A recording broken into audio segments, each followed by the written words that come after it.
Pension नहीं मिल रहा। Pension नहीं मिल रहा है क्योंकि मान लीजिए 60 साल 62 साल हम नौकरी करेंगे, उसके बाद जब हम कुछ कर नहीं सकते उस समय हमको पेंशन नहीं मिलेगा, तो पेंशन की ज़रूरत ही है ना।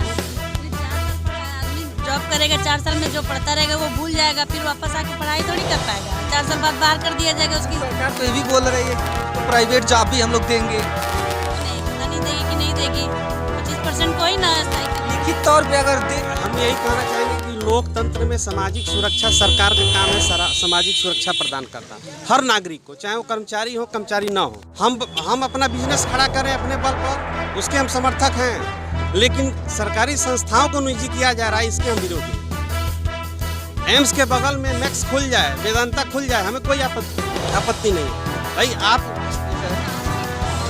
काम भी उन्होंने काम किया है, बहुत काम किया है, ऐसा नहीं है, उन्होंने बहुत काम भी किया है। उनके काम को देखते हुए ही हमने उसे कंटिन्यू किया है, कह सकते हैं वोट। एमएलसी चुनाव को लेकर के साथियों जैसा कि देख पा रहे हैं कुछ लोग हमारे साथ जुड़े हुए हैं, उनसे हम बात करते हैं कि किन मुद्दों को लेकर के ये लोग वोट दे करके आए हैं। मैम क्या नाम होगा आपका?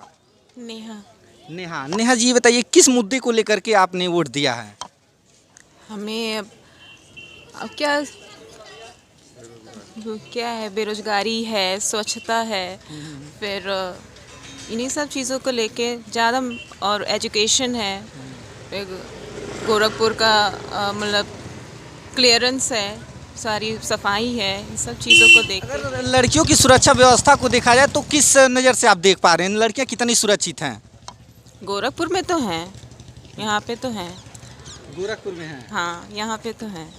यहाँ पे हम लोग निडरली मतलब 9 बजे तक आराम से बाहर से आ सकते हैं, कोई हमें कुछ चीज़ का डर नहीं है। हम तो अपने आप को सेफ समझते हैं गोरखपुर में। जी मैम क्या नाम होगा आपका?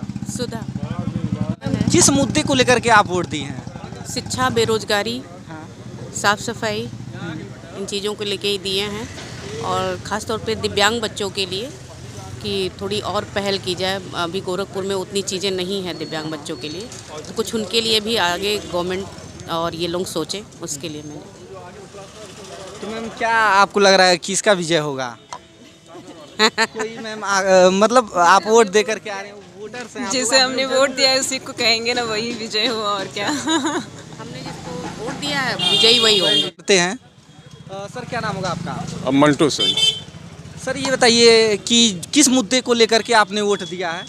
देखिए सही बात तो ये है कि हमारे जानने वाले भी हैं, हमारे रिश्तेदारी में भी आते हैं, तो वोट तो डालना ही था, लेकिन ऐसे आदमी को वोट दिया जाए जो कुछ काम कराए, कोई काम करे, और जिसको एक बार कहने से वो हमारी बातों को सुन भी सके। तो जैसा मुझे लगा, मैंने जिसको लगा कि ये हमारा बातों को सुनेंगे, उनको हमने वोट दे दिया। तो सर मेन मुद्दा कोई नहीं रहा आपका? कोई खास नहीं, बता तो दिए, रिश्तेदारी में थे, पटीदारी में हैं, तो देना था, दिया गया।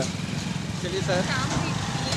काम भी ऐसा नहीं है, उन्होंने काम किया है, बहुत काम किया है, ऐसा नहीं है, उन्होंने बहुत काम भी किया है। उनके काम को देखते हुए ही हमने उसे कंटिन्यू किया है, कह सकते हैं वोट उनको ही को दिया है। अच्छा तो काम किया। नाम नहीं ले सकते ना? नहीं। सर कोई दिक्कत नहीं है, नाम भी ले लें तो? नहीं कोई दिक्कत नहीं है सर। चलिए, मुझे कोई वैसे। तो साथियों जैसा कि देख रहे हैं नीना थापा इंटर कॉलेज में चुनाव हो रहा है और ये आखिरी समय चल रहा है वोटिंग का, और देख पा रहे हैं कि अब जो वोटर्स हैं वो निकल चुके हैं वोट दे करके, और कुछ लोग जो हैं वोट डाल के आ रहे हैं, उनसे हम बात करेंगे। सर क्या नाम होगा आपका? मेरा नाम संजीव सिंह है। सर किन मुद्दों को लेकर के? में बहुत हैं, बेरोजगारी का मुद्दा है, रोजगार नहीं मिल पा रहे हैं, कर्मचारियों के पेंशन का मुद्दा है, स्वास्थ्य का मुद्दा है, शिक्षा का मुद्दा है, सब निजीकरण हो रहा है, व्यवसायीकरण हो रहा है, इससे जनता त्रस्त है। वैसे वोटिंग के लिए हमने तो भाई जो ज़मीनी नेता है हमने उनको वोट दिया है, पॉकेट के लोगों को हमने वोट नहीं दिया है, बस। मैम क्या नाम होगा आपका? वंदना सिंह। मैम किन मुद्दों को लेकर के आपने वोट दिया? यही मुद्दा है जो इन्होंने कहा कि पेंशन है, बेरोजगारी है, यही सब है। पुरानी पेंशन हमको चाहिए, इसलिए मैंने दिया। अच्छा मैम आप शिक्षक हैं? अच्छा शिक्षक है। तो मैम जो जितने भी शिक्षक हैं उनका मेन यही है कि उनको पेंशन नहीं मिल रहा। पेंशन नहीं मिल रहा है क्योंकि मान लीजिए 60 साल 62 साल हम नौकरी करेंगे, उसके बाद जब हम कुछ कर नहीं सकते उस समय हमको पेंशन नहीं मिलेगा, तो पेंशन की जरूरत ही है ना। होगी उस समय में। हाँ, तो सबसे जरूरी पेंशन है।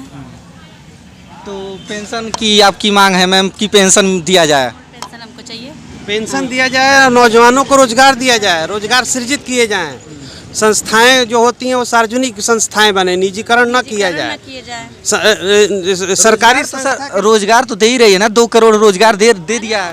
वो ठीक है, रोजगार पहले भी था। अब ये एनपीएस का प्रान नंबर अलॉट करके और ये दिखा दें कि ये रोजगार दे रहे हैं, तो ये रोजगार नहीं है।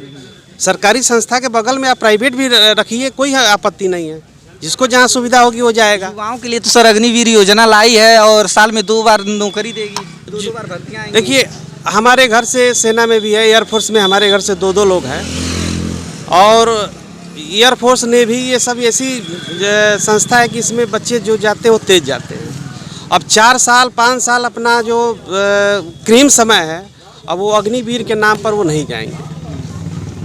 अच्छे ऐसा क्यों अग्निवीर के नाम पे क्यों सब लोग डर रहे हैं? जबकि मैंने देखा कि बहुत सारे बच्चे विरोध भी किए थे इसका।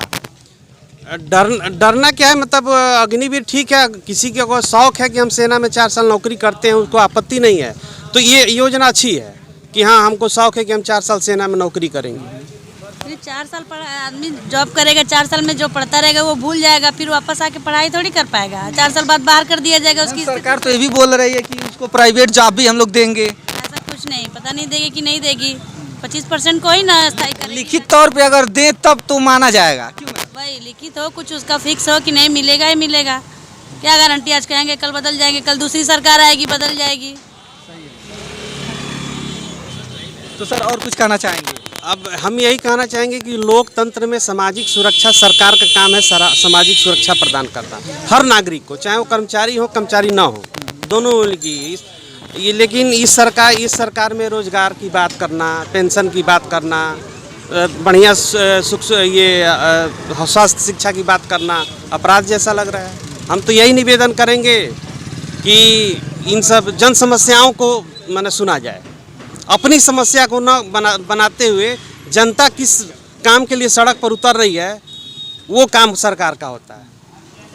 तो सर सरकार तो काम कर ही रही है। नहीं कर रही है, लेकिन जिस काम के लिए जनता सड़क पर उतर रही है वो काम हो रहा है क्या? नौजवानों को रोजगार मिल रहा है? नौजवान सड़क पर उतर रहे हैं, उसके रोजगार मिल रहा है, पेंशन मिल रहा है, कर्मचारी सड़क पर आए हैं, पेंशन मिल रहा है। ऐसा तो नहीं है कि अनैतिक मांगे हैं, रोजगार, पेंशन, स्वास्थ्य शिक्षा, ये तो नैतिक मांगे हैं जो मिलना चाहिए सभी को। हाँ, ये हर सामाजिक सुरक्षा हर आदमी को मिलना चाहिए, चाहे वो नौकरी करे या ना करे। और सर देखा जा रहा है कि जो प्राइवेट सारी संस्थाओं को करते जा रही है, जैसे भारत पेट्रोल पंप हो गया, BSNL हो गया और तमाम रेलवे स्टेशन हो गए, इन सभी को प्राइवेट करती जा रही है। तो सर उसके नहीं, हम निजीकरण का, निजी के समर्थक हम हैं। हम अपना बिजनेस खड़ा करें अपने बल पर, उसके हम समर्थक हैं, लेकिन सरकारी संस्थाओं को निजी किया जा रहा है, इसके हम विरोधी हैं। एम्स के बगल में मैक्स खुल जाए, वेदांता खुल जाए, हमें कोई आपत्ति नहीं है। भाई आप सक्षम हैं, आप बिजनेस कर रहे हैं, बिजनेस की ऊंचाइयों को छूइए, इससे सबको फायदा है। लेकिन बगल में 10 रुपये में हम एक गरीब आदमी भारत के अच्छे डॉक्टरों से दिखा देगा, जिनके पास नहीं है वो कैसे 5,000 रुपया दे करके मैक्स में और अपोलो में दिखाएंगे? ये समस्या है। हम निजी के विरोधी नहीं हैं, निजीकरण के विरोधी हैं। बस। सर बहुत बहुत धन्यवाद आपका।